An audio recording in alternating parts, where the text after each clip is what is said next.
잘 오셨습니다. 우리 옆에 분 한번 인사하도록 하겠습니다. 잘 오셨습니다. 잘 오셨습니다. 큰 은혜 받으십시오. 큰 은혜 받으십시오. 무더위가 오늘이 제일 절정이라고 합니다. 뭐 위쪽은 태풍이 지나가고 그 태풍이 좀 약해졌기 때문에 굉장히 무더운 그 여름을 지금 보내고 있는데 사상 유례 없이 전력난이 최고 피크로 올라가고 있는데 우리 믿음의 성도들 또 이 밤에 주님 앞에 나와 기도하는 모든 심령들을 위해 주의 놀라운 은혜의 시원함이 나타나게 되기를 주의 이름으로 간절히 축복합니다. 오늘 원래 기도하려고 했던 권사님이 딱 낯을 하다가 바깥에서 벌에 쏘였다고 해요. 말벌에. 그래서 갑자기 이렇게 주사도 맞고 이렇게 해가지고 갑자기 못 나오게 하신다고 너무 죄송하다고 연락이 왔어요. 이해해 주시면 좋겠습니다. 자, 오늘 본문의 말씀을 통해서 생각의 변화부터라는 제목으로 말씀을 나누도록 하겠습니다. 여러분 사도행전 2장 38절을 보면 베드로가 많은 성도들 앞에서 예수 그리스도를 어떻게 믿는지에 대한 믿음의 짤막한 어떤 구원의 과정에 대해서 짧게 이렇게 기록한 부분이 있어요. 38절 말씀 보시면 이렇게 되어 있어요. 베드로가 이르되 너희가 뭐하여 라고 되어 있어요. 회개하여 각각 예수 그리스도의 이름으로 세례를 받고 죄 사함을 받으라. 그리하면 성령의 선물을 받으리라. 예수 믿는 이 과정에 대해서 너희가 회개하고 너희가 예수 이름으로 뭘 받고 세례를 받음으로 말미암아 뭘 받게 됩니까? 죄 사함, 죄 용서를 받게 됨으로 말미암아서 우리 주 예수 그리스도께서 우리에게 주신다고 약속하신 뭘 선물로 받게 되는 거예요. 성령으로 말미암아 우리가 인치심을 받는다라고 되어 있어요. 요 모든 이 짧은 과정 가운데에 믿음의 성도가 어떻게 구원을 이뤄나가고 구원을 받는다는 의미가 무엇인지에 대한 구원의 여정의 어떤 과정들을 간략하게 기록해 나왔어요.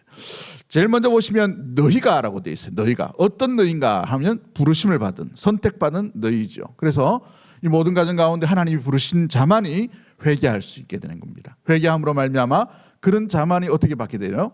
예수 그리스도의 이름으로 말미암아 세례를 받게 돼요. 그 세례를 받은 사람만이 뭘 받게 됩니까? 죄 사함을 받게 되는 것이죠. 죄 용서함을 받게 돼요. 그 용서함 받은 사람을 통해서 하나님께서 우리에게 주 예수 그리스도께서 주시기를 원하시는 선물이 뭘 준다고요? 성령으로 우리에게 선물을 주시겠다라고 되어 있습니다. 우리 개혁파의 후예자들은 많은 이 구원의 서정들을 여러 가지로 얘기합니다. 7가지의 구원의 서정이 있다. 9가지의 구원의 서정이 있다. 어떤 사람은 7가지, 8가지, 6가지 이렇게 얘기합니다만은 대표적으로 칼빈이라는 사람이 구원을 어떻게 이루어 나가는가, 구원이 어떤 과정으로 완성되고 이루어져 가는가를 간략하게 설명해 놓는데 이 기독교 강요에서 간략하게 설명해 놓는데 요약해 보면 이렇게 되어 있어요. 소명, 부르심을 받았다는 거예요. 그 다음에 신앙, 주님을 앙모하는 것이죠. 중생입니다. 거듭나는 것입니다. 회심, 그리고 성화, 칭의, 예정, 부활 이런 과정으로 이렇게 온전한 주 예수 그리스도의 나라, 하나님의 나라에서 온전한 채로 모습들로 바뀌어져 갈 것에 대한 이야기를 합니다. 우리 한국교회는 유명한 조직 신학의 교수님이 한 분 계시죠. 박형용 교수님이라는 분이 있습니다. 이분이 미국에서 유학 가서 한국교회 특히 합동 측의 신학적인 모든 이 기초적인 부분들을 한국말로 이렇게 아름답게 정립해 놓으신 분이 있어요. 그분이 개혁파에 있어서 이 구원의 여정들이, 구원의 과정들은 어떻게 이루어질 건가 9가지를 얘기합니다. 신대원 가면 맨날 시험 쳤던 게 이거예요. 또 강도사 고시 칠 때도 이거였는데 9가지인데 소명, 중생, 회심, 신앙, 칭의, 수양. 수양이란 말은 자녀 삼는 것을 이야기합니다. 또 성화는 우리가 알겠죠. 성도의 견인은 끝까지 성화되고 난 뒤부터 계속해서 영화로운 단계까지 성령께서 우리를 이끌어 가신다는 성도의 견인에 대한 이야기를 마지막에는 영화로운 모습으로 우리를 이끌어 주실 것이다 라는 이 구원의 서정에 대한 이야기를 합니다. 웨스트민스터 소요리 문답에도 구원은 성령께서 작용하시는 역사라는 것을 강조하고 있는 것을 보게 돼요. 모든 이 과정들 소명, 중생, 회심, 신앙, 칭의, 수양, 성화, 성도의 견인, 영화라는 이 모든 단계에 있어서 빠질 수 없는 분이 뭐냐, 누구시냐면 성령께서 우리를 부르시고 성령께서 우리를 거듭나게 하시고 성령께서 우리를 마음을 돌이키게 하시고 성령께서 우리를 주님을 믿을 수 있도록 하시고 성령께서 우리를 아름답게 바꾸어 가시는 변화된 삶을 살게 하시고 성령께서 우리를 끝까지 인도해 주셔서 성령께서 우리를 완전하게 변화시킬 것이다라는, 성령께서 모든 일을 예수 그리스도께서 이제 승천하시고 난 뒤에 성령께서 모든 성도와 교회를 온전히 이렇게 구원의 완성의 단계까지 인도해 가실 것이다라는 성령의 베이스가 있다는 말이죠. 그렇게 우리가 바라보면서 우리의 모든 일거수일투족은 누구에 의해서 이끌어짐을 받느냐? 주의 성령의 인도하심과 함께하심으로 말미암아 온전히 우리가 예수님을 믿고 변화되고 또 예배를 드리고 기도하고 또 마음 가운데 사랑하게 되고 인내하게 되고 충성하게 되는 모든 과정이 바로 성령의 인도하심, 성령이 함께하심의 은혜 가운데에 나타나게 되는 것이죠. 자, 그 가운데에 우리 9가지, 7가지 중에 우리가 좀 돌아봐야 될, 좀 고민하고 생각해 봐야 될 과정이 뭐냐 하면 회심의 단계입니다. 회심의. 자, 회심이라는 말은 예수님을 만나 믿음으로 나아가는 과정이다라고 이렇게 얘기합니다. 돌아섬에 대한 이야기를 하는 것이죠. 돌아섬에는 여러 가지 내용들을 감직하고 있습니다. 회심이란 신앙생활에서 가장 중요한 경험 중에 하나의 모습이죠. 에베소서 2장 1절 말씀에 보면 그는 허물과 죄로 죽었던 너희를 살리셨도다라고 말씀 가운데 있음을 보게 됩니다. 우리가 죄로 인하여 영적으로 죽었으나 하나님의 은혜로 말미암아 다시 살리심을 받았다라는 이 명제 가운데에서 나아가게 있는 것이 회심의 중요한 과정 가운데 하나임을 보게 됩니다. 존 칼빈이라는 분은 기독교 강령에서 회심을 하나님께서 새 마음을 창조하셔서 우리로 하여금 그분을 사랑하게 하시는 온전한 그 모습들로 정의하고 있다는 사실이죠. 청교도들은 이 회심에 대해서 어떻게 얘기했냐면 하나님의 주권적 은혜와 인간의 철저한 타락을 깨닫는 시간으로 설명해 가고 있는 것을 보게 됩니다. 회심이 뭐냐? 깨닫는 시간이다라는 거예요. 우리가 얼마나 타락했는 존재인가를 깨닫는 시간이고 또 우리가 이 타락했던 자를 어떻게 사랑해 주셨는지를 깨닫는 시간이 바로 회심의 시간이다. 어거스틴이라는 분은 이 회심에 대해서 이렇게 얘기합니다. 하나님의 은혜에 의해 우리의 의지가 새롭게 되어서 하나님께로 향하게 되는 것이라고 이렇게 이야기하고 있는 것이죠. 죄로 죽은 인간이 영원한 생명을 얻는 유일한 길은 회심을 통해 누구와 연합하느냐 하면 그리스도와 연합함으로 말미암아 새로운 생명을 얻게 되었다라는 사실입니다. 그러므로 회심의 이 본질은 뭐냐 하면 죄로부터 생명으로의 전환에 대한 이야기를 하고 있습니다. 그래서 회심, 마음을 돌이키다라는 표현을 하고 있는 것이죠. 그 회심에 대해서 여러 사람들이 회심이 뭐다라고 회심의 몇 단계, 회심의 어떤 5가지 단계, 회심의 6가지 단계를 얘기했습니다만은 폴 위셔라는 분이 회심이라는 책을 썼는데 그 책에 보면 회심에 대해서 8가지 정도를 소개하고 있어요. 오늘 그 말씀을 통해서 시간인 대로 묵상을 하면서 우리가 좀 나누어 봤으면 좋겠습니다. 회심이 뭔가? 첫 번째가 뭐냐면 어떤 단계이냐면 우리 오늘 본문의 제목이 뭐예요? 설교의 제목이 생각의 변화부터라고 되어 있죠. 생각의 변화부터. 그렇습니다. 진정한 회심의 증거, 진정한 회심의 모습이, 변화의 모습들이 뭐냐? 생각이 변화된다는 거예요. 생각이. 마인드와 가치관이 바뀐다는 거예요. 여러분 생각 없이 사는 사람이 있을까요? 없을까요? 아무도 없어요. 그죠? 애들도 생각 있고 살아갑니다. 이걸 해야 될지 저걸 해야 될지, 이걸 할 때 칭찬을 더 받을지 저걸 해야 될지 어떤 선택 가운데에서 생각하며 살아가죠. 그런데 중요한 것이 뭐냐면 많이 생각하느냐 적게 생각하느냐 여기에 차이가 있음을 보게 됩니다. 많이 생각하는 사람은 뭔가 지혜를 더 축적할 수 있는 부분들이 있겠죠. 또 생각 없이 사는 사람이 없어요. 다만 좋은 것을 생각하느냐 아니면 나쁜 것을 생각하느냐. 도둑질하는 사람은 어떻게 됩니까? 도둑질할 것에 대한 생각을 하는 것이죠. 그죠? 그래서 저 집이 방범창이 있나 없나 이것만 봅니다. 그죠? 저 집이 문을 잘 닫고 다니나 안 다니나 이것만 본단 말이죠. 저 사람이 뭔가 이 가슴에 이 뭐 지갑 같은 게 있나 없나 이것만 관찰한단 말이에요. 그러나 좋은 것을 생각하는 사람은 어떻습니까? 저 사람의 말, 저 사람의 태도에 대해서 왜곡하지 않고 때로는 선입견을 가지 않고 있는 그대로를 맞이하고 받아들이려고 하는 모습들이 있겠죠.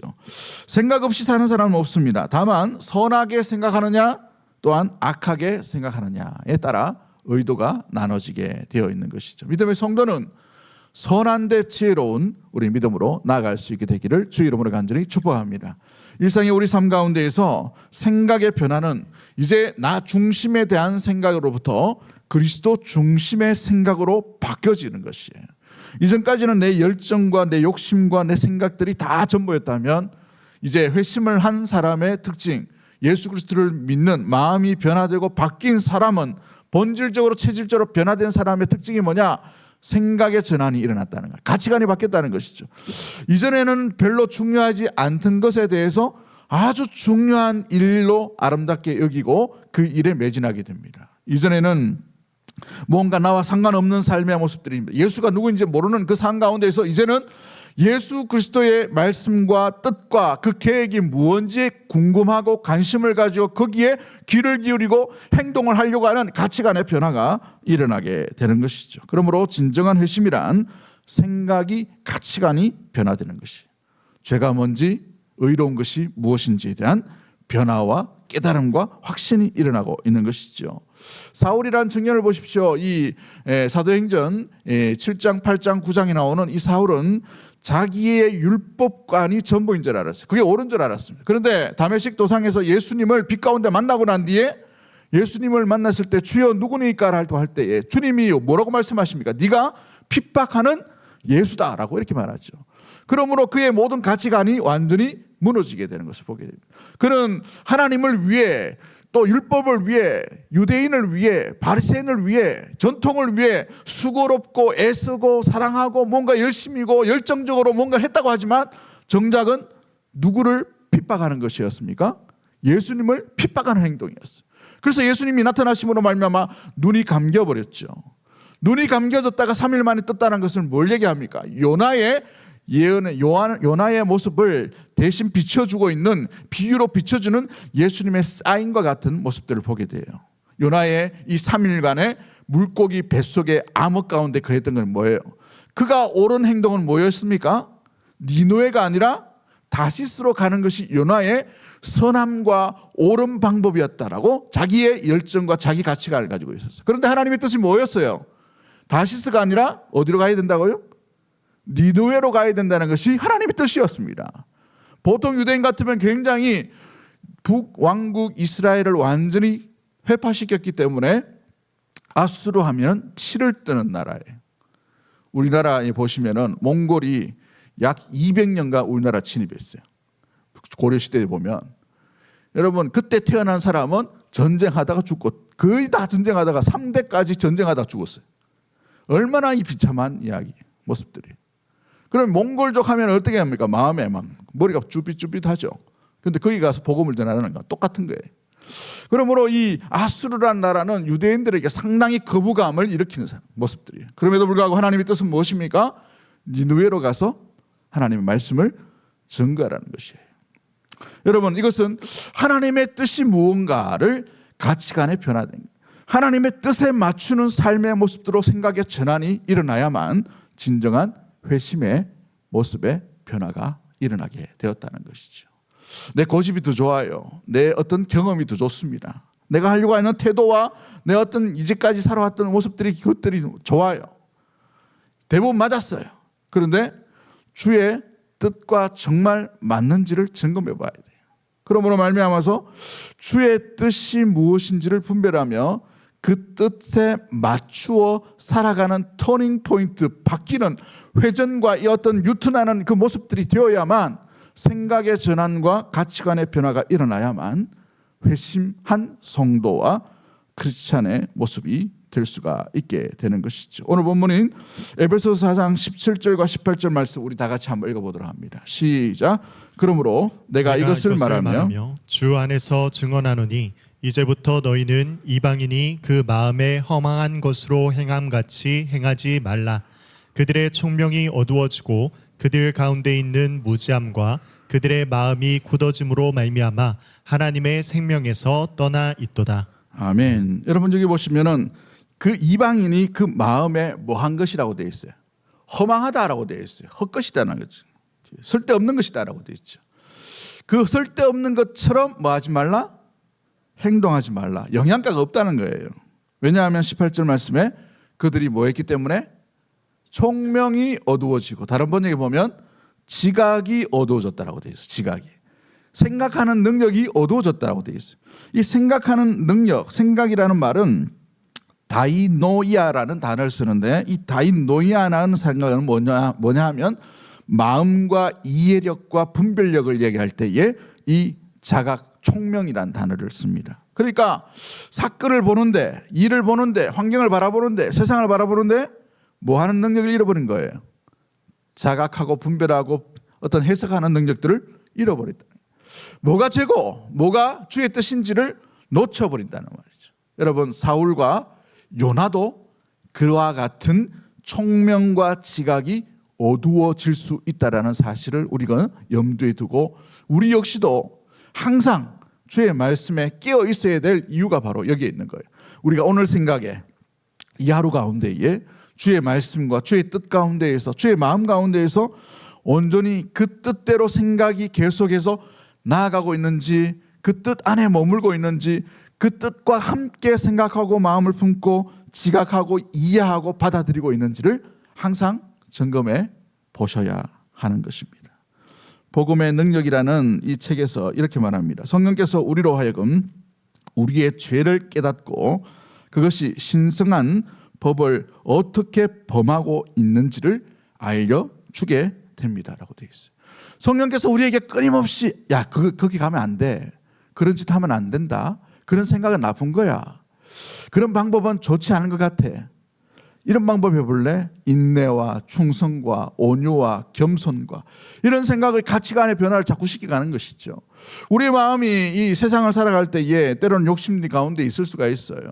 때로는 마음에 어떤 부담, 그런 것들이 인하여서 그 일들 가운데 우리가 나아갈 때가 있죠. 그런데 우리 내면에서 끊임없이 성령께서 우리에게 계속해서 속삭인단 말이에요. 그거 아니고 주님의 방법은 이런 게 더 옳지 않겠니라고 성령께서 우리에게 깨닫게 해주신단 말이에요. 그 깨닫게 해주신 것을 붙들고 그 말씀대로 생각의 포인트가 변화되면 회심한 상태로 계속해서 우리가 살고 있다는 증거의 모습이 되는 거예요. 건강하게. 그러나 계속해서 넘어지고 계속해서 죄 가운데에, 또 때로는 우리의 어떤 환경 가운데에 우리의 생각을 어찌 보면은 그거 해버린 것이죠. 타협을 해버리거나 아니면 뭐 그렇게 그 정도까지라는 마음을 해버리면 우리가 이 말씀과 사건 가운데 끼어있지 못하게 됩니다. 요한복음 16장 8절 말씀에 우리 성령께서 우리에게 주시는 교훈이 뭐예요? 성령께서 오실 때에 그가 와서 죄에 대하여, 의에 대하여, 심판에 대하여 세상을 뭐 하신다고 되어 있어요? 책망하신다라고 되어 있어요. 본문이 안 나오네, 그죠? 죄에 대해, 의에 대해, 심판에 대해서 세상을 책망하시는 것이 성령이에요. 우리 내면 안에서 그렇게 하신다는 말이죠. 그러므로 성령께서 우리 가운데 계속해서 깨닫게 하시는 그 말씀에 날마다 우리 역시도 깨어있는 우리 대구동성의 모든 가족들이 되기를 주의 이름으로 간절히 축복합니다. 두 번째 모습, 이 회심의 두 번째 단계가 뭐냐 하면 죄에 대해서 뭘 하느냐 하면 슬퍼하는 거예요. 슬퍼하는 거. 한번 따라하겠습니다. 죄에 대해서 슬퍼합니다. 죄를 그냥 내버리는 것이 아니라 죄에 대해서 두려워하게 돼요. 왜 두려워하게 되냐 하면 주의 영광에 이르지 못하기 때문에, 주님의 영광 가운데 우리가 주의 백성이 되었는데 우리가 아직 여전히 죄 가운데 거하고 있음으로 말미암아 주님이 우리를 구원해 주신 그 사랑 가운데 우리가 연약하고 넘어지고 실수함으로 말미암아 나 자신이 죄 지은 것보다 이 회심 가운데 일어나게 되면 주님이 혹시 이 일로 인하여서 무엇보다 주님이 더 영광을 가리는 일들이 일어나고 있는 것은 아닌지에 대한 마음의 근심과 마음의 안타까움과 탄식이 일어나는 반응이 바로 회심한 상태의 모습들입니다. 예를 들어서 시편 51편 4절 말씀을 보면 유명한 말씀이 있죠. 다윗의 시가 있습니다. 내가 주께만 범죄하여 주의 목전에 뭘 행했다라고 되어 있습니까? 악을 행하였사오니 주께서 말씀하실 때에 의로우시다 하고 주께서 심판하실 때에 순전하시다 하리이다 라고 이렇게 말합니다. 진정한 회심은 죄에 대해서 슬퍼하는 마음이 일어나게 됩니다. 내가 잘못했다는 것을 깨닫게 되는 거예요. 그런데 단순히 깨닫는 것만으로 만족하면 안 되는 거예요. 깨닫는 그 어떤 생각 가운데만 거하는 것이 아니라 죄에 대해서 내가 또 실수하고 넘어진 것에 대해서 안타까워하는 마음, 탄식하는 마음, 슬픔의 마음을 가지셔야 돼요. 또 실패한 것에 대한, 또 좌절한 것에 대한, 또 넘어진 것에 대한 계속해서의 이 슬픔을 가지셔야 되는 것이죠. 바세바 사건 이후에 나단 선지자가 와서 이 다윗을 굉장히 책망하죠. 그럴 때 다윗은 온 밤을 지새워서 하나님 앞에 탄식하며 통곡하며 고통 가운데 갑니다. 그럴 때 가장 중요한 하이라이트 기도 제목이 있어요. 주의 영을 내게서 멀리하지 마옵시고. 주의 백성인데 백성으로서 완전히 내쳐버리는 그와 같은 일들이 일어나지 않도록 온몸을 다해서 주님 앞에 탄식하며 슬퍼하는 죄에 대한 슬픔의 모습들로 나가는 것이 다윗의 모습이었죠. 그러므로 회개라는 것은 하나님이 무엇을 좋아하느냐, 신앙의 모습들 가운데 하나님이 기뻐하는 게 뭐냐를 쫓아가는 것이 아니라 가장 먼저 뭐냐면 하나님이 뭘 싫어할까, 이걸 먼저 점검해 보셔야 돼요. 그렇죠? 아이가 좋아하는 것들이 있을 수가 있어요. 그러나 제일 먼저 아이들에게 위험한 게 뭔지를 가르쳐야 되죠. 그렇죠? 보통 일반 사람들에게 물은 마실 수도 있고 수영할 수도 있고 레저를 즐길 수도 있는 것이지만 아이에게는 이 물은 굉장히 위험할 수가 있죠. 자기 혼자. 그렇죠? 무릎 30cm 되는 그 물에서 아이가 익사할 수가 있어요.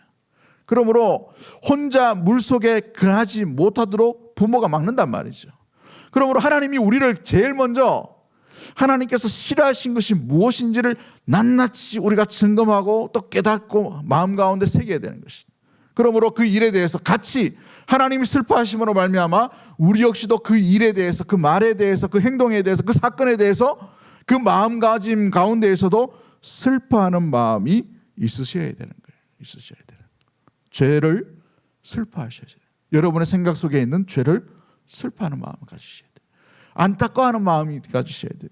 우리 내면 가운데 우리 마음을 안타까운 마음으로 나아가야 된다는 것이죠. 세 번째가 뭐냐면 이 진정한 회심은 죄를 있는 그대로 자기 스스로 인정하고 고백하는 것이 참된 회개의 모습입니다. 요한일서 1장 8절부터 10절까지 말씀 가운데 이런 말씀이 있죠. 우리 같이 한번 읽어봅니다. 시작. 만일 우리가 죄가 없다고 말하면 스스로 속이고 또 진리가 우리 속에 있지 아니할 것이요. 만일 우리가 우리 죄를 자백하면 그는 미쁘시고 의로우사 우리 죄를 사하시며 우리를 모든 불의에서 깨끗하게 하실 것이요. 만일 우리가 범죄하지 아니하였다 하면 하나님을 거짓말하는 이로 만드는 것이니 또한 그의 말씀이 우리 속에 있지 아니하니라. 굉장히 좀 보면 참 놀라운 사랑과 회복에 대한 말씀을 하지만 다른 이면을 보면 굉장히 무서운 말씀을 이 요한 1서 1장 10절 말씀 가운데 우리에게 주셔요. 우리가 범죄하지 아니하였다 하면 하나님을 거짓말하는 이로 만드는 것이니 또한 그의 말씀이 우리에게 뭐 한다고 되어 있죠? 있지 않다라고 되어 있어요. 말씀이 머물지 않고 말씀과 상관없는 사람이라는 것이죠. 하나님께 범죄하는 행위로 모습들로 나아가고 여긴다라는 것을 얘기합니다. 여러분 이것이 왜 중요하냐면 다윗이 왜 위대하냐? 그 사람을 보면 위대한 왕국을 만들었어요. 위대한 업적을 세웠습니다. 아니 그것보다 더 위대한 것은 뭐냐면 자기가 죄인이라는 것을 인정한 사람이에요. 그렇기 때문에 하나님께서 하나님 마음에 합한 자로 끝까지 그의 인생을 사용하시는 것을 보게 되죠. 여러분 죄를 지었는데 자기 죄를 지었다고 말하는 사람이 누가 있겠어요? 자기 스스로도 마찬가지죠. 죄가 오래되다 보면 죄가 습관처럼 보여져요. 습관처럼 지어지는 죄가 죄로서 여겨지지 못하는 일들이 굉장히 많이 일어납니다. 우리 스스로도 마찬가지. 그러므로 이 죄가 죄로서 여겨지고 있다는 것은 굉장히 아직 희망이 있는 거예요. 그러나 죄가 죄로서 여겨지지 않는다는 것은 굉장히 위험한 상태예요. 말씀이 머물고 있지 않은 상태이기 때문에 그럴 것이죠. 항상 우리가 이 죄 가운데 깨어 있어야 될 이유가 바로 여기에 있어요.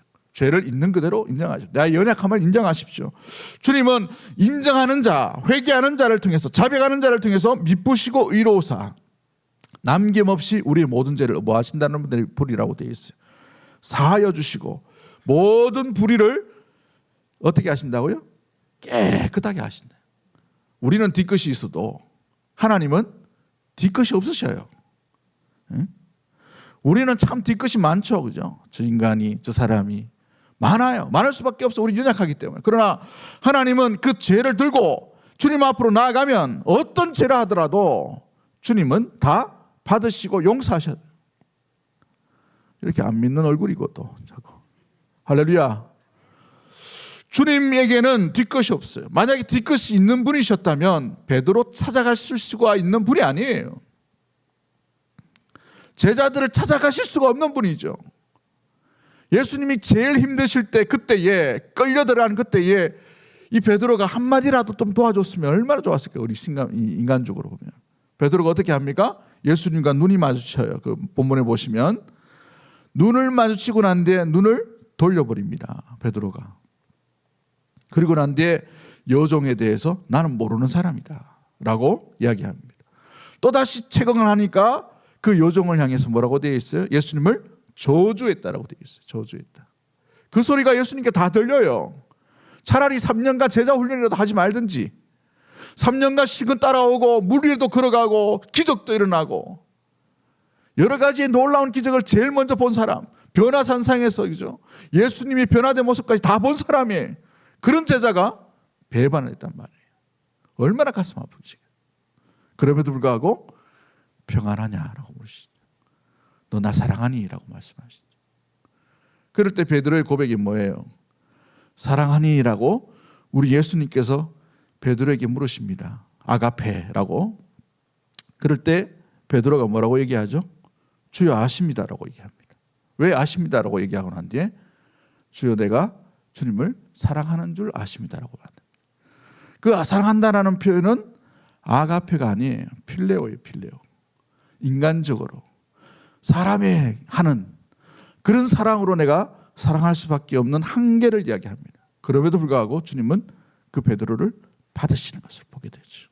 오늘 요한일서 1장 8절부터 10절까지 말씀 가운데 만일 우리가 우리의 죄를 자백하면 그는 미쁘시고 성실하시고 의로우셔서 우리 모든 죄를 사하여 주시고 우리를 모든 불의에서 깨끗하게 하신다. 양털보다 흰 눈보다 더 희게 만드실 수 있는 분은 오직 주 예수 그리스도밖에 없는 줄 믿습니다. 그러기에 우리 스스로가 매일 하루의 삶 가운데에 우리가 아침에 일어났을 때뿐만 아니라 아침에 밤에 누울 때에 주여 우리가 부지 중에 지었던 모든 죄 가운데도 주님 용서하여 주시고 깨닫든지 깨닫지 못하고 지었던 죄라 하더라도 어쩔 수 없이 주 앞에 넘어진 죄인으로서 주여 긍휼히 여기시고 불쌍히 여기시고 주의 보혈로 다시 한번 나아갑니다. 주님 용서하여 주옵소서. 오늘 이 하루가 우리에게 마지막 순간이 될 수가 있어요. 마지막 순간. 옛날 중세 시대는 이제 어떤 임종 예배, 우리로 치면 임종 예배죠. 요즘은 뭐 임종 예배를 그렇게 뭐 이렇게 중요하게 여기진 않습니다만은 옛날 이 캐톨릭 전통에 있어서는 이 임종을 굉장히 중요하게 여겼을 때가 있었어요. 왜냐하면 그 마지막 때에 의식이 있을 때에 회개하고 죽느냐 안 죽느냐 이게 굉장히 중요했거든요. 그러므로 이 평소의 회개가 평소에 계속해서 일어나야 돼요. 오늘 매일 이 하루 가운데 혹시 우리가 이 하루의 마지막이 될 수 있는 우리의 호흡이 숨쉬는 마지막 날 마지막 밤이 될 수 있기 때문에 항상 그 시간에 깨어서서 항상 자기 스스로가 먼저 주님 앞에 회개의 모습들로 주님 앞에 나아가셔야 돼요. 여러분 잊지 마십시오. 밤에 마지막 의식 가운데 있을 때에도 여러분 잠자다가도 잠들기 전에 주여 오늘 내가 지었던 모든 죄를 용서해 주시고 내 꿈속에서도 주님과 함께 온전히 기쁨으로 나아갈 수 있는 삶 모습들이 될 수 있도록 도와달라고 짧게 내 죄를 용서해 달라고 간구할 수 있는 그로 인하여서 죄를 인정하고 고백하는 진정한 회심한 믿음의 성도로 날마다 나아가게 되기를 주의 이름으로 간절히 축복합니다.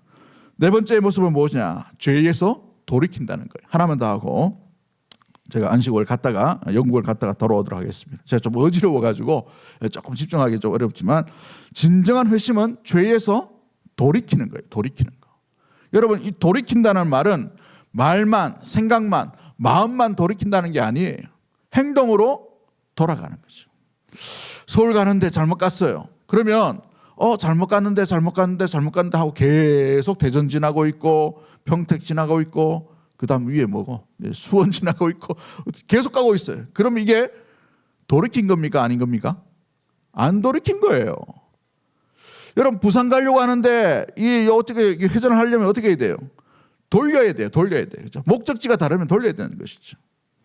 죄는 사망으로 직결하는 거예요. 그러므로 이 사망에서 나아가는 것을 끊고 돌이켜야만 구원의 모습들, 구원의 가는 가운데에 주님께서 불러주시는 그 길, 생명의 길로 온전히 걸어가게 되는 줄 믿습니다. 에스겔서 14장 6절 말씀에 이런 말씀이 있어요. 한번 같이 읽어볼까요? 시작. 그런즉 너는 이스라엘 족속에게 이르기를 주 여호와의 말씀에 너희는 마음을 돌이켜 우상을 떠나고 얼굴을 돌려 모든 가증한 것을 떠나라. 이 본문에 보시면 주 여호와의 말씀이 너희는 마음을 어떻게 해서 돌이켜. 마음만 돌이키라는 말이 아니라 뭘 돌이키라고 돼 있어요? 우상을 떠나라고 돼 있죠. 또 두 번째가 뭐라고 돼 있으면 얼굴을 돌려 가증한 것을 떠나라라고 돼 있어요. 떠나라. 여러분 이게 회개, 진정한 회개입니다. 회개는 죄에 대한 반응을 얘기하는 것이 아니라 죄를 미워하고자 하는 결단이에요. 결단. 이거 좋는데 안 좋노? 이제 나오는구나. 회개는 한번 읽어보도록 합니다. 시작. 회개는 죄에 대한 반응이 아니라 죄를 미워하고자 하는 결단의 행동이 나타나야 돼요. 그렇죠? 여러분 어느 종교개혁자가 유명한 말을 했는데 우리 머리 위로 새가 지나가는 것을 막을 수는 없어요. 그죠? 그런데 우리 머리 위에 둥지를 트는 건 우리가 막을 수 있죠. 심지어 새집 짓는 것도 우리가 탁 펼 수가 있잖아요. 이렇게. 그죠? 우리 머리 위에 새 집을 지으려고 새가 막 오면은 누가 이렇게 지으려고 가만 놔두겠습니까? 새를 이렇게 후치죠. 그죠? 그것처럼 죄가 우리 생각과 머리 위로 휙휙 지나가는 건 우리가 어쩔 수가 없어요. 우리 연약하기 때문에. 그렇죠? 응? 음식점 탁 지나갈 때 아이고, 점심 먹었는데 또 먹고 싶은 막 욕심이 막 생기는 거예요. 누가 하나 안 주나 이런 생각도 들고, 그죠? 뭐 또 은행 지나갈 때 야 우리 집만 돈 없네 싶어가지고 저 돈 좀 우리한테 주면 안 되나? 뭐 이런 생각을 한단 말이죠. 좋고 예쁘고 귀하고 복되고 뭐 이런 것들 다 소유하려고 하는 욕심들이 우리 생각 가운데 들어갈 수가 있단 말이죠. 이게 본능입니다. 본능. 근데 이걸 본능 가운데 있지만 이게 우리 머리에 움틀고 집을 짓고 장악하고 지배하고 계속해서 머물지 못하기는 해야 된다는 말이죠. 어떻게 해요? 주의 성령으로 해야죠. 우리는 자주 실패하고 넘어질 수밖에 없죠. 얼굴을 돌이켜 가증한 것을 떠날 수 있도록 주의 성령에 간구하고 또 겸손히 또 엎드려야 될 이유가 바로 여기에 있습니다. 우리 의지가 그렇게 강하지 못하기 때문에 그런 것이죠. 그러므로 진정한 회심 가운데 있는 자는 죄에서 돌이키지만 내 의지로 돌이킬 수 있는 게 아니에요.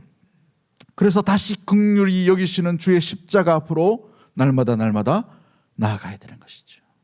우리는 우리의 내일에 대해서, 우리의 오늘에 대해서, 우리의 이 거룩한 삶에 대해서 장담할 수 없는 자가 저와 여러분인 줄 믿습니다. 그러기에 날마다 우리의 삶 가운데 주께 거룩하시고 완전하시고 온전하시고 완벽하신 그 주님을 의지해야만 비로소 성도의 삶과 성도의 길과 거룩한 길뿐만 아니라 회심한 자로서의 삶의 온전한 죄와 결별하고 난 뒤에 참된 결단으로 믿음의 길을 온전히 걸어갈 수가 있게 되는 것이지요. 사랑하는 성도 여러분, 죄와 가까이 지려고 하지 말고 거룩하신 주님과 가까이 하려고 하는 몸부림과 결단이 우리의 남은 인생 가운데 계속해서 일어나게 되기를 주의 이름으로 간절히 축복합니다. 선한 데는 지혜롭고 악한 데는 미련하라라는 로마서 말씀이 있죠. 어떻게 하면 더 선할까? 어떻게 하면 더 거룩할까? 어떻게 하면 더 주님이 기뻐하실까를 생각함으로 말미암아 주님이 싫어하신 것이 죄라면 죄에서부터 점점 멀어져야 됩니다. 죄의 생각에서 점점 멀어져야 돼요. 그런 생각할 수 있어요. 그런 마음 먹을 수 있어요. 그러나 붙들려 그것에 의해 지배당하지 않고 살아갈 수 있도록 성령께서 내 생각을 지배할 수 있도록 성령께 내 생각을 내어드려야 되는 거예요. 그래서 말씀이 우리 가운데 임하시도록 내 생각을 지배하시고 내 눈을 지배하실 수 있도록, 그죠? 요즘 얼마나 이 휘황찬란한 시대에 살고 있습니까? 눈요기가 너무 많아요. 눈을 주의 거룩하심 그 시각으로 고정할 수 있는 우리 믿음의 모든 가족들이 되기를 주의 이름으로 간절히 축복합니다. 우리 입도 마찬가지죠. 우리 입도 좋은 말 많이 하셔야 돼요. 좋은 말, 격려의 말, 위로의 말, 사랑의 말. 제일 중요한 것은 주의 말씀의 말. 말씀을 자꾸 읽어야 되는 게, 말씀을 자꾸 말씀해야 되는 것이 그거죠. 아무도 안 듣는다 하더라도 주의 말씀을 계속해서 이야기하십시오. 자기 스스로가 듣도록, 자기의 심령, 자기의 어떤 지각, 자기의 어떤 몸이 들을 수 있게끔 주의 말씀을 자꾸 하는 거죠. 가족들이 모였을 때도 마찬가지입니다. 뭐 날 잡아가지고 갑자기 뭐 이야기하는 거 말고 평소에 이렇게 말씀 가운데 머물러 있는 그 말씀으로 말미암아 무엇보다도 주의 선하심 가운데 친밀해지는 우리 믿음의 성도요, 죄에서는 돌아섬으로 말미암아 죄와 가까운 자가 아니라 주의 선하심의 말씀 가운데 더 가까이 가는 우리 대구 동성의 모든 가족들이 되기를 주의 이름으로 간절히 축복합니다. 5가지부터 8가지는 나중에 또 하도록 합니다.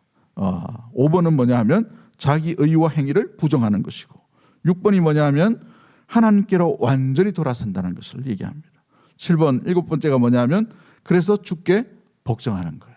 마지막 8번째는 뭐냐 하면 이 복종의 삶을 끊임없이 일회적인 것이 아니라 지속적으로 이어져 가는 것이 참된 회심, 주께 돌아선, 주와 함께 나아가는 온전한 자의 삶의 모습인 것이죠. 주와 함께 길을 온전히 주께서 원하신 그 방향으로 날마다 나아가는 우리 시선과 마음이 주께 고정되는 우리 대구 동성의 모든 가족들이 되기를 주의 이름으로 간절히 축복합니다. 하나님 아버지 감사합니다. 주를 앙망하는 자로서 주께 시선과 마음을 고정함으로 말미암아 선한 데 지혜롭고 악한 데 미련함으로 죄에서 돌아섬과 또 무엇보다도 주와 함께 동행함, 그 주께서 기뻐하심이 무엇인지를 우리가 기억하며 주의 기쁘심 가운데 가는 사랑하는 대구 동성의 모든 가족들과 믿음의 심령들, 특별히 기도하는 모든 가족들 될 수